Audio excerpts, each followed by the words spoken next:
Okay, thank you for your patience. We now start the second panel discussion, expectation for next standard setting agenda.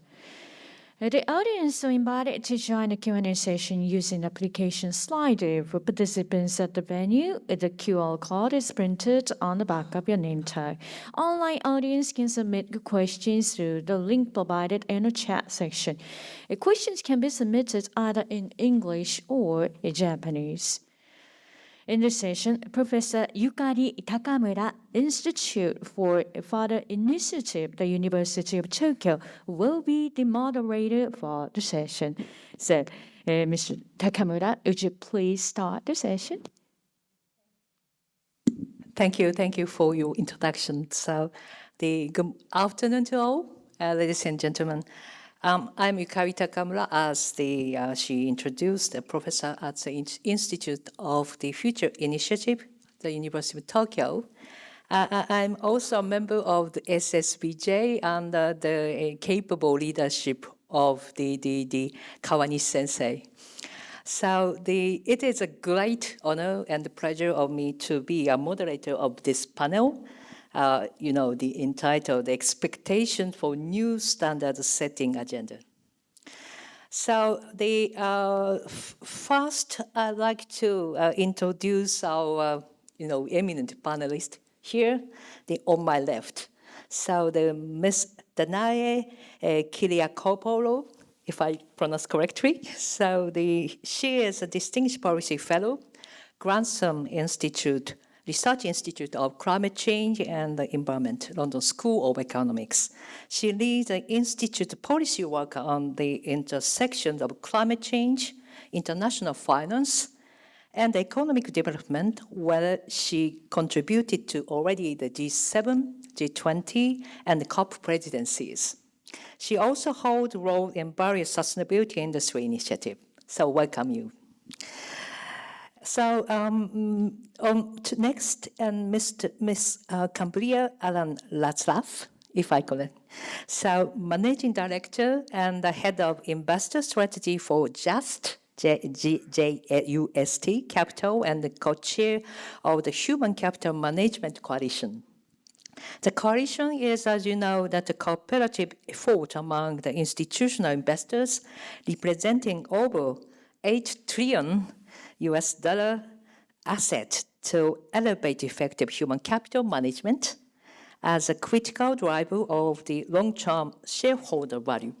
So she is also a member of the U.S. SEC Investor Advisory Committee. I welcome you to the panel. So the next, Mr. Eugene Wong, CEO of the Sustainable Finance Institute Asia, an independent institute established to catalyze ideas on sustainable finance at the policy level in ASEAN region, as well as propel action in support of those policy areas. The institute is the host of ASEAN Taxonomy, a taxonomy board. So he previously served as a managing director, corporate finance and investment of the Securities Commission Malaysia, and was closely involved in ASEAN's Sustainable Capital Market Initiative. I sincerely welcome you here. So last not least, Ms. Miyuki, Zeniya, frankly speaking, one of my best friends. So Group Chief Sustainability Officer of Mitsubishi UFJ Financial Group and Chief Sustainability Officer of MUFG Bank. She has extensive experience in sustainable matters, both in financial industry and the business companies. In her previous role at Daiichi Life Holdings, she promoted integration of global sustainability initiative and business strategy, as well as drove ESG integration. So with that, I'd like to move on to the discussion. So already, as you know, that ISSB announced 2 weeks ago that they expected to issue the final standards of general sustainability-related disclosure, S1, and climate-related disclosure, S2, toward the end of the second quarter of 2023 this year. So, of course, there are still a number of things to be done, even after the finalization of the standard. But ISSB also started discussion of potential project for its 2-year work plan. And tackling a new topic beyond climate, maybe it may not be the case that a globally prevalent framework like a TCFD precede ISSB standard setting project. We might, tackle the maybe different paths and challenge for these kind of setting standard. A new topic may take a long path, starting from the initial research and leading up to the final standard setting. There exists a broad range of sustainability-related topics before us that affect the value creation of a company and the investors seek information about. Companies have already responded to such needs by voluntarily disclosing sustainability-related matters. Last year, G7 finance ministries and central governors encouraged the ISSB to continue its work on sustainability reporting standards beyond climate, such as nature and the social issues. So today, we'd like to discuss how the ISSB could take the first step, maybe the next step, into new agenda beyond climate. In the early session, we just had the interview with the ISSB chair, Emmanuel Faber, where he spoke about the ISSB plan of the request for information in the first half of 2023 this year. The ISSB currently consider to include the request for information 3 research projects, as you all know, encompassing the biodiversity, human capital, and the human rights, as well as 1 joint project with the IASB on connectivity between financial reporting and sustainability reporting. Here is the context of this panel. So I'd like to then take on asking the question to each panelist. So the first question to each panelist, what topic do you think is important or more important for the ISSB or wider sustainability disclosure community to look at for next standard setting agenda? Why? So, Danae, you have the floor. Thank you, and thank you to the FSA and the IFRS Foundation for the invitation. I'd like to echo Mr. Liikanen's comments in the very beginning that this is a very rich program, and I've already learned so much from the first part, and I think it's really important not to talk just about the adoption and the implementation of what we already have, but also, as we've heard just now, thinking about the what next. And Professor Takamura asked me to speak about biodiversity, but before I do so, if I may, I'd like to say a word on human capital, because yesterday at dinner with Isabella and Suresh and others in my table, we were talking about Japan's G7 agenda and the importance of human capital and especially of gender diversity. And so I couldn't help but comment that it's great that we have a man on the panel. And so thank you, Eugene, for bringing some gender diversity to today's discussion. But moving to biodiversity, I wanted to talk about why should we care and why now, and why this should be one of the next steps. How standards, how disclosures, and then also how quickly. So on the why, the moderator in the previous session started by saying that if we had asked the question of sustainability standards 5 years ago, we would have been met with blank stares. And I think when it comes to biodiversity, this was the case until very recently, much more recently, and maybe even now in some cases. So I think it's kind of catching up with the agenda on climate. And I think we're really now at a turning point with biodiversity. And there are several kind of factors influencing this. At LSE, a year ago in March 2022, we published a landmark study together with the NGFS, the Central Banks and Supervisors Network for Greening the Financial System, where we looked at central banking and supervision in the biosphere and how biodiversity risks interact with financial risks, looking at the economic activity and financial assets that are dependent on the ecosystem services provided by biodiversity and the environment, and how physical risks to finance can be created if these ecosystems are undermined. And several central banks and supervisors are conducting studies of how biodiversity risks are material for the financial systems that they're supervised. The Dutch central bank and others have done specific studies into their economies. I think the turning point really came with COP15 and the adoption of the Global Biodiversity Framework, which many called as the kind of Paris moment for biodiversity.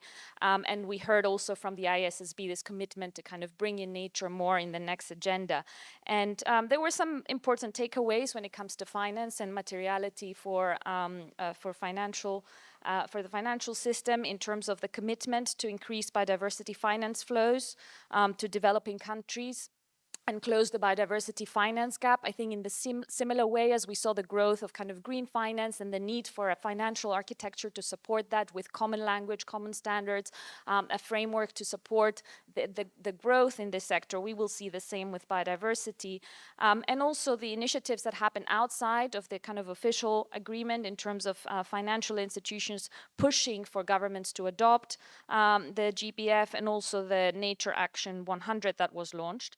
And in the agreement itself, there was a call for a fundamental transformation of the global financial architecture. And I think this was very important. And I won't go into the detail, but kind of Target 14 and Target 15 that we're looking at the integration of biodiversity into policies, regulations, planning and development processes. So I think that's kind of very important in terms of why and why now, and which brings me to the how in terms of the importance of disclosures and standards.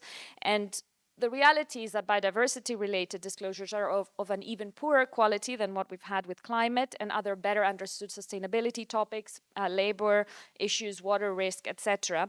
And some reporting entities already include biodiversity-related elements in their sustainability disclosures, but most do not. And I have some stats in terms of how these are taken up. So, for example, the more than 10,000 companies use the Global Reporting Initiative standards, but just 2,000 use the GRI biodiversity standard. And 10,000 companies who disclose through CDP, only under 700 disclose the forest program. So you see that it's kind of at a much lower level and catching up.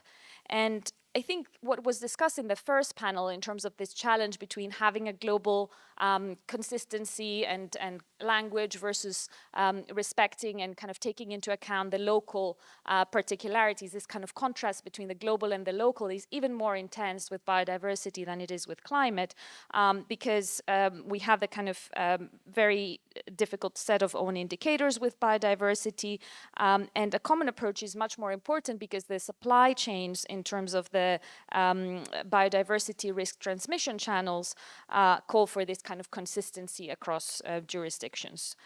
And to give an example, I think the ISSB's dynamic approach to materiality will be very important for this in terms of incorporating biodiversity information as this becomes more material. And one example is with the 2021 Inevitable Policy Response Scenarios, which included a forecast to end deforestation in major tropical forest countries. This was a forecast of what if this policy comes into play, how will this materialize as a transition risk for institutions.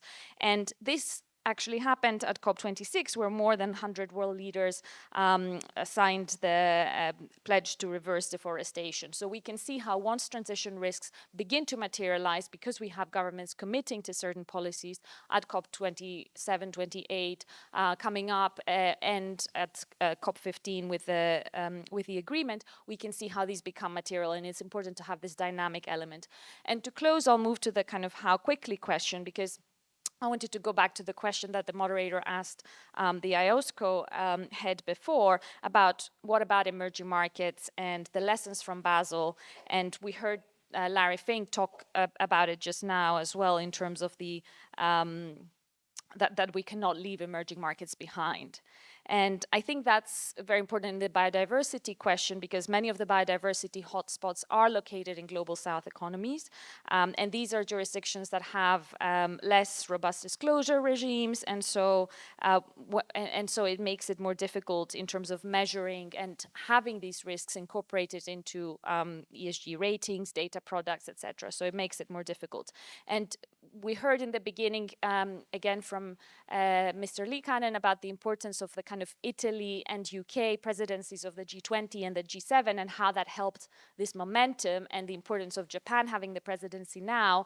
And I'd like to close with this, because we've had, after Italy, we've had Indonesia, India, and then we have Brazil and South Africa. So all emerging markets chairing the G20. And I think it will be hugely important to have that really at the front and center of this agenda in terms of the standards and the broader climate and biodiversity discussions. I'll stop here. Thank you very much.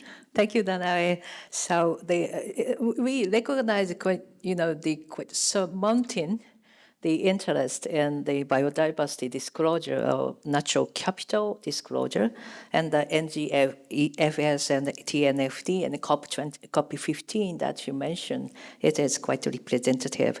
And also there are some, I can say, challenge specific to disclosure relating to the biodiversity and natural capital.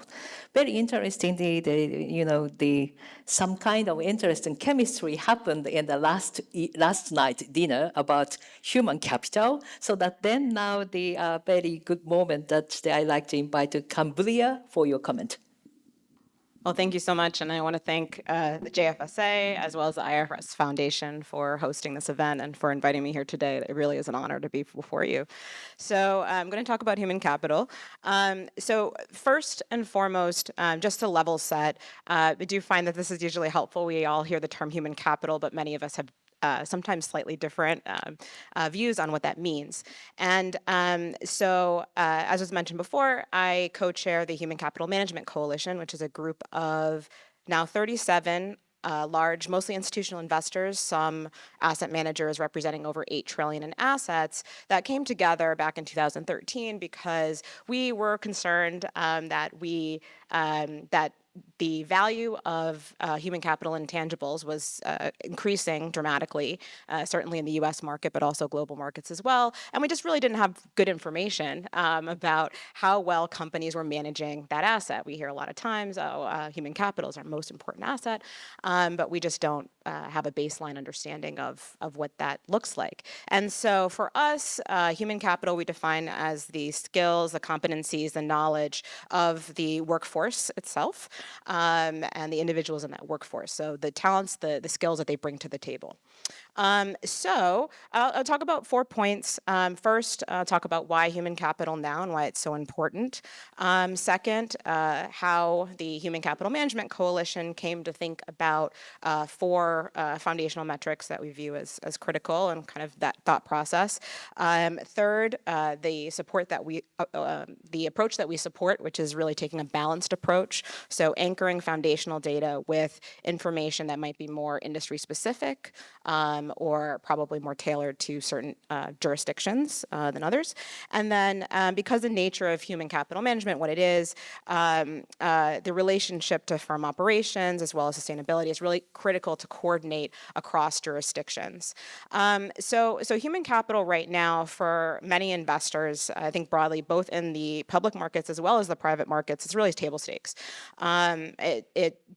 It's critical when it comes to valuation, and we really do need key metrics disclosed. I mentioned private markets because often we see really, what investors are valuing in the private markets. Private investors can ask their GPs for more information than we necessarily get in the public markets, and they've all been asking about human capital for quite a long time.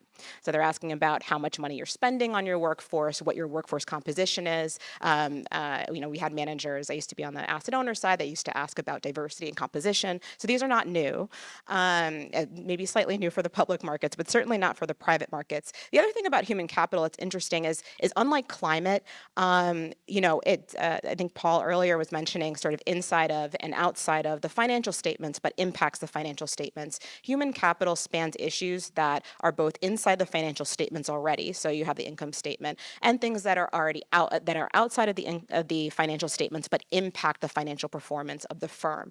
And so I'll state that a few times, but it really underscores the importance of coordination, certainly for IFRS, the IASB and ISSB together on this issue. So how did we come as the HCMC to view human capital management? As I mentioned, the value of human capital has really increased dramatically over the past several decades. In the US market now, roughly 90% of the market, S&P 500 market cap, is in intangibles.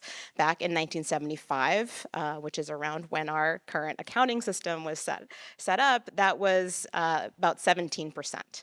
So right now we're and it's increased every single year since. So we're in a situation now where 90% of the value of the largest companies in the United States are not captured in the financials.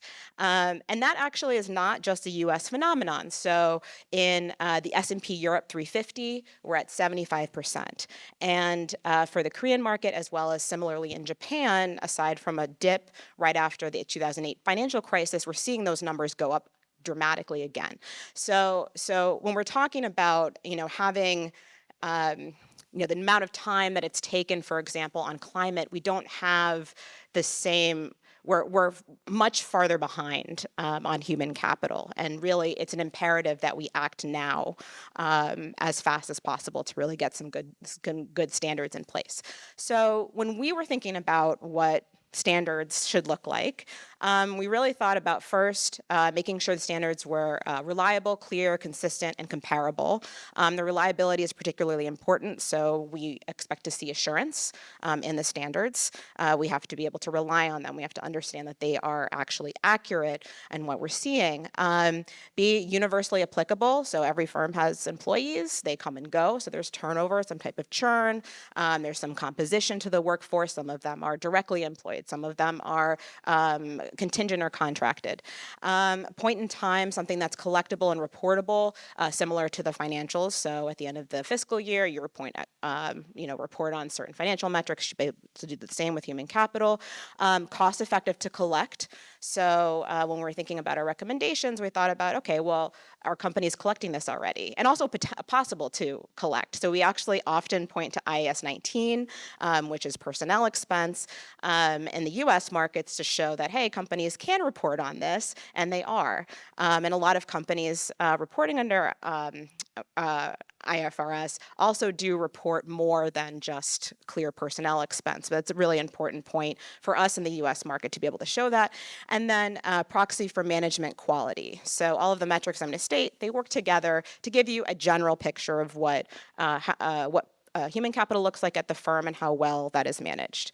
So we support a balanced approach, as I mentioned before, where you have 4 foundational metrics that are anchored by what we kind of call principles-based disclosure, often in the US, but I think it creates an important space for sustainability types of disclosures, and they can be more variable by industry. So healthcare is a good example, or health and safety is a good example, whereas, you know, you have a hospital versus a mine. So both have higher than average injuries, but the injuries might look different, so the reporting might be a little bit different. So the 4 metrics that I mentioned before, we have a number of employees broken up by full-time, part-time, and contingent labor. In the US market, number of employees is already required, but that segmentation is not. So you might be missing even the majority of a workforce. A lot of tech companies have more contractors than they do direct employees, so that's really important. Number 2 is the total cost of the workforce, as I mentioned before. That is critical. Number 3 is turnover. And number 4, diversity metrics, sufficient that you can see how well a company is able to attract and retain talent from the biggest pool possible. And I note that Japan has moved forward on metrics there, and it's great to see that. And then, as I mentioned, the principles-based disclosures. Finally, just as a final point, and I kind of mentioned this before as well, that because of the nature of human capital, it is very, very important. I cannot stress enough the importance of coordination and collaboration across the global markets. 40% of S&P 500 companies last year earned their revenues abroad and not in the United States. So we're not just talking about companies that are domiciled in various markets. We're also talking about companies that are giant, that have operations in markets across the globe. And to make sure that those companies are able to report consistently, having that international baseline is quite important. So thank you. Thank you, Cambria. Especially in the end, you focused at how much necessary to have a global baseline, but still the specific challenge for the human capital issue is I recognize that connectivity between the IASB and ISSB, and also the level of disclosure and the quality of data or disclosure. That is very much interesting. Thank you. So now then, I'd like to ask the Eugene. I understand that both your president. The panelists say that importance of universal application of the standard, and especially in the context of biodiversity, the ASEAN and the emerging countries is quite important. So you have the floor, please. Thank you very much. First of all, I would like to say two things. The first is thank you for having me here. It's an excellent platform to exchange ideas, particularly when we talk about emerging and developing markets. The second is actually I'm delighted to be, in the spirit of gender equality, I'm delighted to be the rose amongst the thorns this time. So thank you very much again. If we, my fellow panelists have really said a lot of very important and complete things about biodiversity and about human capital. So I'd like to take a step back and approach this from a slightly different angle. We talk about disclosures a lot, but what are disclosures really? It's not an end to itself, it's a means to an end, right? And the means to the end that we're looking for is actually good capital allocation, stakeholder accountability, and that might include regulatory compliance. And of late, what we've seen is a very different change in the landscape. We're seeing the rise of universal owners. We're also seeing the rise of the universality of stakeholders. So the universe of stakeholders is increasing, and what we view as financial reporting or financial disclosures is only part of that universe. Now, the question for us really is, how do we manage this? Because do we want financial reporting to be a part of it, or do we want a seamless, holistic framework for financial reporting? Now, we have seen that because of the changes in the demands of different types of reporting, so it's the same elements, the same topics, but the depth is different, and the components and the complexities are different from different people. The fact of the matter is that the people we want to spend time doing good things, creating value, might end up spending a lot of time reporting instead of doing that. Now, what is the chance, or what's the opportunity for something like the ISSB to create a new paradigm? I think that is something we really need to think very hard about. So back in 2020, when the Southeast Asian capital market regulators got together, we wrote a couple of reports in 2020, and we said, wow, there's this great alphabet soup of disclosure regimes, right?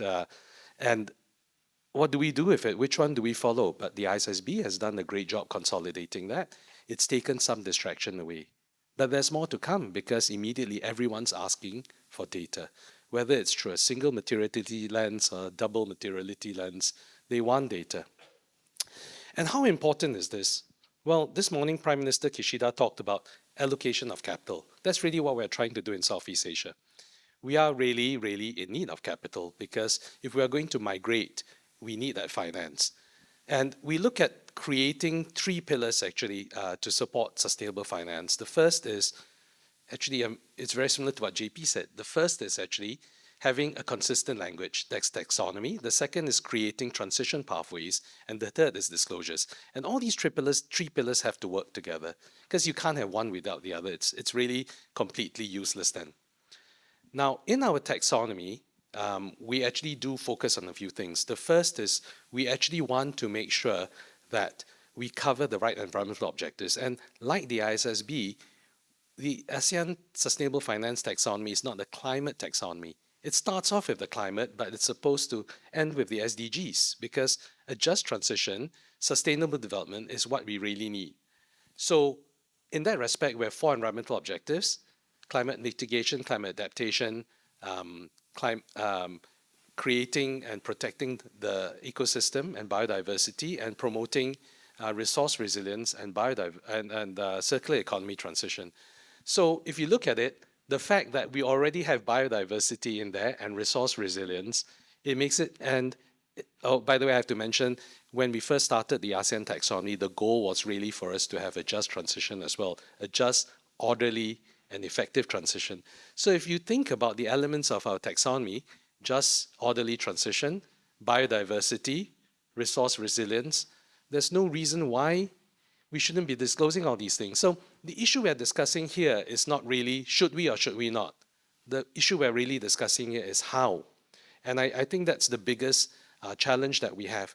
We talk a lot about a global baseline, but that's for financial reporting. Don't we think that financial reporting can be the new stakeholder baseline, where we can modularize it and other people can hop on to what we have? Because if we don't create this sort of a holistic framework, we are just replicating, we're duplicating. And I speak to MSMEs, right? There's 70 million MSMEs in Southeast Asia. They are part of the value reporting chain. You can't run from it. So I think it's very important we start to consider some of these aspects. I do have to say that getting out of climate, particularly decarbonization reporting, is a lot more challenging. In fact, this morning, just on carbon alone, I had a sub-meeting of the ASEAN Taxonomy Board. We spent 2 hours discussing one particular term. So if you want to move into something more subjective, where there are more interlinkages and more complexities, naturally, more disclosures on that will bring about more implications. But I think this is not, I'm not being pessimistic. I'm not saying that we shouldn't do it. Again, I'm saying, how do we do it best?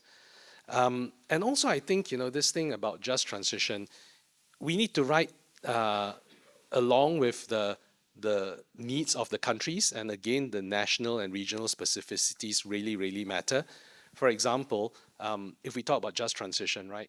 It's not just about human capital in the company. If you have 70 million MSMEs that are part of somebody's supply chain, what is the worry? That as the primary customers start to move into sustainable efforts, then what you will see is that some of the supply chain guys can't keep up. And those are local communities, the very people we are trying to protect in sustainable development. So I guess, I just wanted to end by saying this. It's very important for us to decide the future of financial reporting, where financial reporting is, how this is going to create inclusivity. Because we don't want a framework that excludes people. We want to bring people on. And one example that I just mentioned just now is, all of us know this kid in school who was so poor he had to drop out. These are what developing countries are like. If you set the targets too high and you don't give them the support and capacity building to get there, they're just going to drop out. And this game is a global game because it's really a borderless world. I'll stop there. Thank you very much. Thank you, Eugene. You started saying that this disclosure is not the end, it is mean, and how to make this world society to do the pathway toward the just transition. So very, very good suggestion. And ending by the saying that the inclusiveness is important. So last not least, and I'd like to invite Miyuki. So you have the floor. Thank you very much. Thank you very much for inviting me today, and I'm very pleased to be joining this panel. And I maybe other panelists talking about the investors and also the capital market. But as a financial institution, our client is not only the listed companies, but also the non-listed companies. So from this point, I'd like to introduce my comments. In Japan, the disclosure of climate change related information has already been progressing in line with TCFD. So I believe after the ISSB S1 or S2 would be finalized, many Japanese companies would follow it, even including the supply chain side. And also the MUFG has been working together with our clients, including not listed companies, to promote the climate disclosure targeting for carbon neutral. And sometimes some companies need our support to define the targets and also how to manage the carbon neutral activities in line with the group companies or the parent listed companies. In addition to the climate disclosure in Japan, as already Kishida-san mentioned about that, from this fiscal year ending this March 31st, the disclosure on human capital and diversity has become a requirement in the sustainability information in annual security reportings. But sorry to say, today I heard some sad news about diversity. The gender diversity ranking in Japan just dropped more than over 100. So, but institutional investors have already widely stated with the data already. Danae mentioned about that the data and the positive relationship between investment in human capital and future corporate value. And a financial institution like us also have started to watch the evidence of the close relationship between the human capital and the company's future sustainability or their resilience. We consider we should pay more attention to the information, especially on the amount of the trends of investment in human capital, including training programs for the employees, not only for the employees, but for the executives, which have not been disclosed among many listed companies. At present, we have not directly incorporated human capital elements into our credit evaluation of the company. However, I consider the information on human capital might be more important in the overall evaluation of the company's future potentials. I'd like to explain the reason why we are thinking about that. Especially in the current era of VUCA, when reskilling is required, and the importance of the innovation and business restructuring will become much larger than before. As a result, it is crucial for the companies to consider how to make appropriate human capital policy and strategy. And we also like to see the goals based on that strategy to judge their potential growth and sustainability. In recent years, many workers, regardless of gender or age, are interested in the company's diversity initiatives and a work environment policy that allows them to balance work and personal life or to find their career opportunities with skills. So we believe it is also critical for companies to consider the attractive human capital policies for hiring the people they seek and keeping them working within the company. Already mentioned about that. I agree with that kind of policies.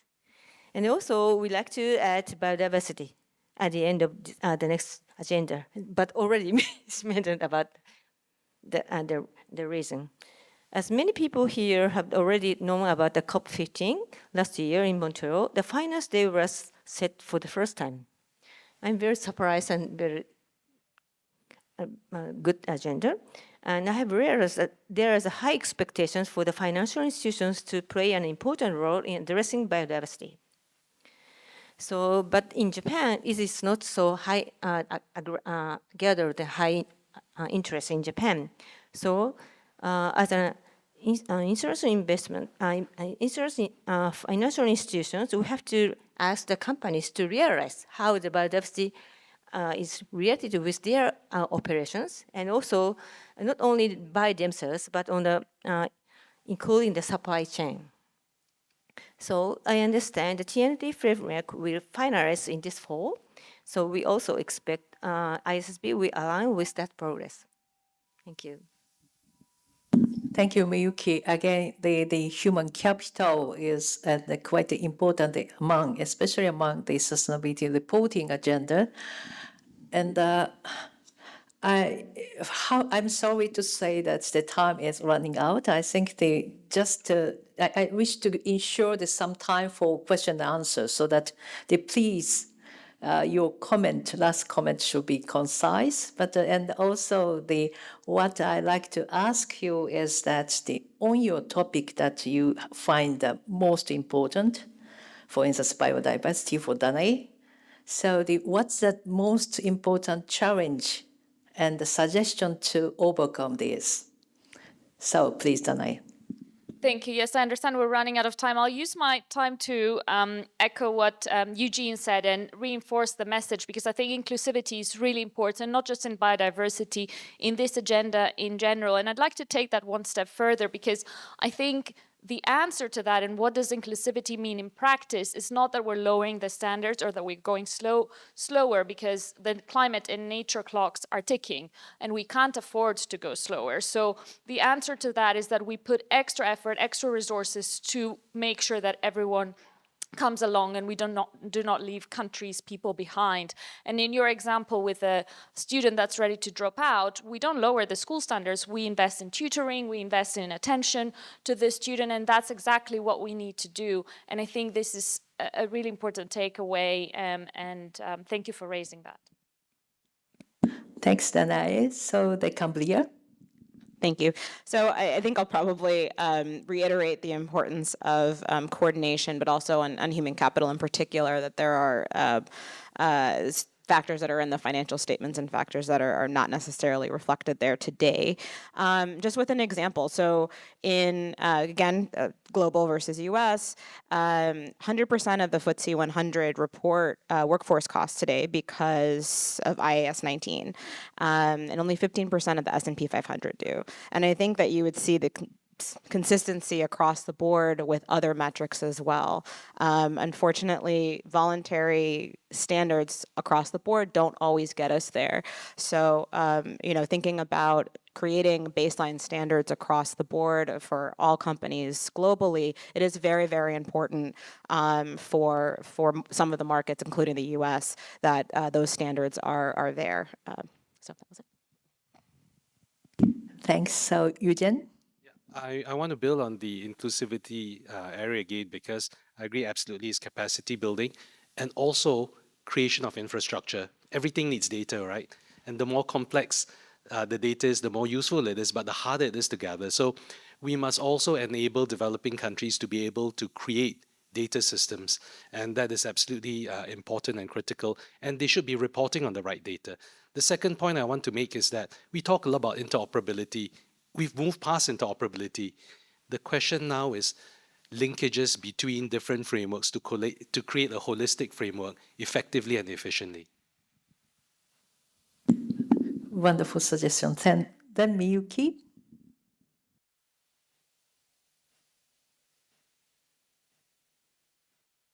From the financial institutions aspect, it is important to keep the global standard set, because, for example, I'd like to explain the challenges I face right now. Is for the carbon neutrality. There are many companies that disclose the carbon neutrality goals, but many of them are long-term goals, and some cases are passed to get there's not clear. So we like to ask them to set up short and medium-term goals, and this is because when after we get the finance to the companies, we have to monitor the finances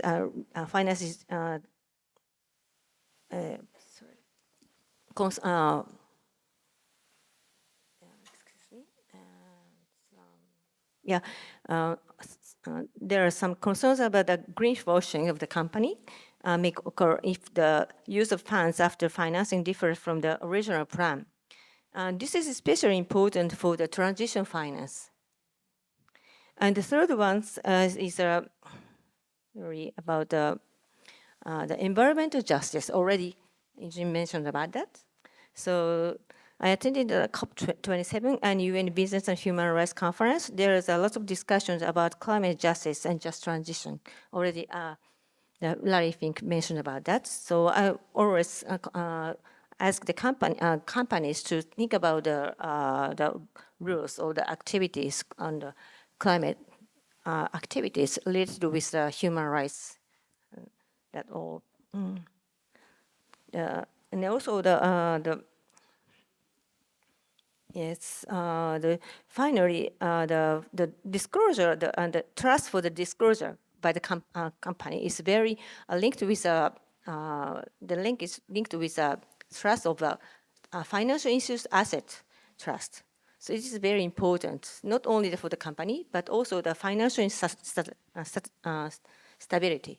So we like to see more of the progress on this setting. Thank you. Thank you for your cooperation for each panelist. Thank you very much indeed. So with the cooperation, we have now some time to have a question and answer. So that Sondoda-san, could you please read out some questions? Yeah, thank you very much, Takamura-san. Thank you very much for your cooperation on the time management. That's very important. So same as panel one, we are now receiving so many questions, but unfortunately, let me pick up only one question from the audience on behalf. So the question is that beyond the next agenda priorities, of course, I understand that you guys are now you're talking about a lot of the topics, including the gender diversity among panelists. But that the topic I would like to raise on behalf of the audience is that digital reporting. Of course, that it's not the next agenda priority, but I think that could be one of the important priority for the IFAS Foundation and also ISSB. So on behalf of the audience, I'd like to ask your views on how the digital reporting could make a contribution on this sustainability disclosure in the future. If any volunteers are within same as a 1 minute response is also appreciated. So, yes, Cambria. Oh, is it okay? Yeah. No. I think the digitization of reporting and also just the how quickly we've come in the speed with which we can collect information is absolutely phenomenal and critical. I mean, I think that the point that we're at, it's funny, when we started this, 10 years ago, we didn't have all of the systems in place that we have now. We couldn't get the information quite as quickly as we can now. So I do think we're absolutely at that point. Yep. Yeah, Danae, next, Eugene. Yeah, and I think one point to add in relation to that is that we can also think about data that come beyond disclosures and how we can leverage, for example, satellite imaging or drone gather data for understanding biodiversity loss or understanding companies' exposure throughout their supply chains.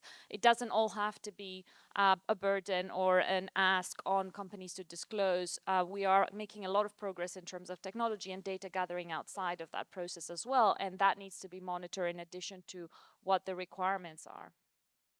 So this leads us to the question of data assurance as well. This is a big problem we have, right? And what metrics you should be reporting. Is it just saying that you're going to be nature positive enough, or do you want a risk analysis on extinction of species? You wish to take? Yeah, again, please. Oh yeah, just one. I just wanted to pull on a point that you made that I forgot to make, but the cost is especially important because that's something that we're always thinking about when it comes to standard setting or even what investors ask for. We don't want, we're invested in the companies too. We don't want them spending a ton of their money just to satisfy a requirement. So the technological advancement absolutely has made all of this much cheaper to get. Yeah.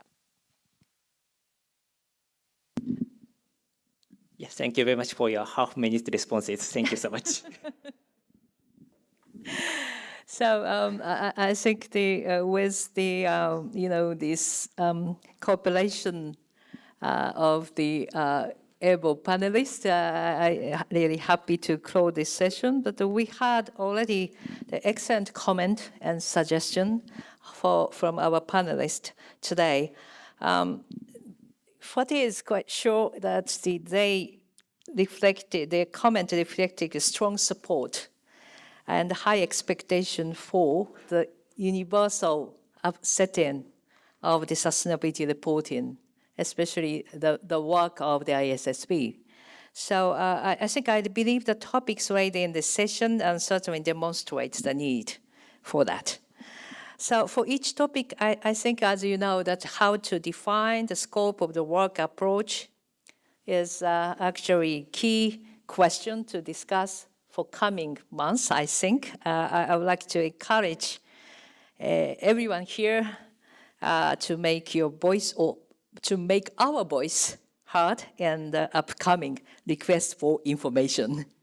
So with that, I'd like to close this session. But before that, I'd like to thank you all the panelists. And please join me with a big hand to our panelists. So.